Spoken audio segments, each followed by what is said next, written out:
ગુજરાત રાજ્યમાં મહિલા સુરક્ષાનો શબ્દ માત્ર ને માત્ર ચોપડે લખાયેલો શબ્દ હોય એમ રહી ગયો છે.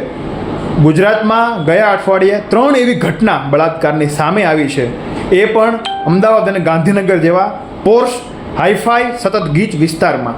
દોસ્તો, જે પીજીમાં રહેતી 22 વર્ષીય યુવતી જે અભ્યાસ માટે કારકિર્દી બનાવવા માટે પીજીમાં ભાડે ફ્લેટ રાખીને રહેતી હતી, એમના ઉપર ત્યાં જ તે સિક્યુરિટી ગાર્ડ તરીકે પરપ્રાંતીય માણસે બળાત્કાર ગુજાર્યો.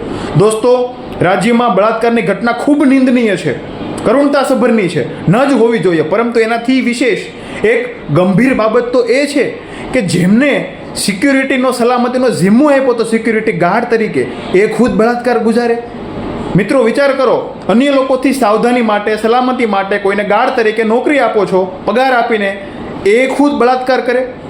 એટલે એવું થયું કે ગુનેગારને આપણે નોકરીએ રાખ્યો. કારણ કે અવારનવાર આપણે પરપ્રાંતીય લોકોના રાજ્યમાં એક પોલીસ વેરિફિકેશન હોવા જોઈએ, પરંતુ થતા હશે તો પણ ફક્ત ને ફક્ત ચોપડે લખવા માટે થયા એટલે જ આ ઘટના ઘટી. આ વ્યક્તિ જે રીતના સીસીટીવીના ફૂટેજ સામે આવ્યા, આપણે સૌને ચોંકાવે કે ગુનાહિત ઇતિહાસ ધરાવતો માણસ જ તેમના દરેક પ્રકારે સબૂત મિટાવવાની કોશિશ કરી શકે. જે રીતે લિફ્ટમાં આવીને લિફ્ટ બંધ કરવી, એક સ્મૂથલી એને દીકરીને ગળાના ભાગે વાયર વીંટીને કઈ રીતનું કૃત્ય કરવું, આ બધું જ એક બાબત એક ગુનાહિત ઇતિહાસ ધરાવે છે. પરંતુ આપણે તેમને રેક્ટિફાય કઈ રીતે કરવો? જો પોલીસ વેરિફિકેશન યોગ્ય દિશામાં થયું હોત તો એમનો ગુનાહિત ઇતિહાસ ઝડપાયો હોત તો તાત્કાલિકના ધોરણે આપણે તેમને નોકરીએ પણ ન રાખી એવી સૂચના પોલીસ આપી શકત.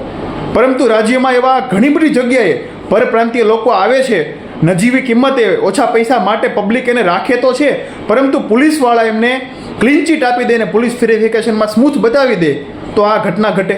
માટે હર્ષભાઈ સંઘવી, ગૃહ મંત્રાલય અને પોલીસ પ્રશાસન એક 56ની છાતી રાખવે ને મજબૂતાઈથી, હિંમતથી એક અલગ પ્રકારનો એક લો એન્ફોર્સ કરે, અમેન્ડ કરે કે જેનાથી કોઈ પણ પ્રકારનો માણસ પરપ્રાંતીય મજૂરી કરે તો એ ભલે, નોકરી કરતો હોય ભલે, અને કોઈ પણ સિક્યુરિટી ગાર્ડ હોય તો એ ભલે, એમના ઇતિહાસ ગુનાહિત છે કે નહીં આ તપાસ જરૂરી છે.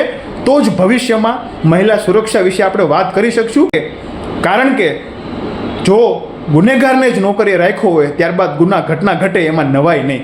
તો આવનાર સમયમાં વધુને વધુ મહિલા સુરક્ષિત કેમ બને એ દિશામાં ગુજરાત સરકારનું વલણ હોવું ખૂબ જરૂરી છે. આભાર. અસ્તુ. જય હિન્દ, જય ભારત.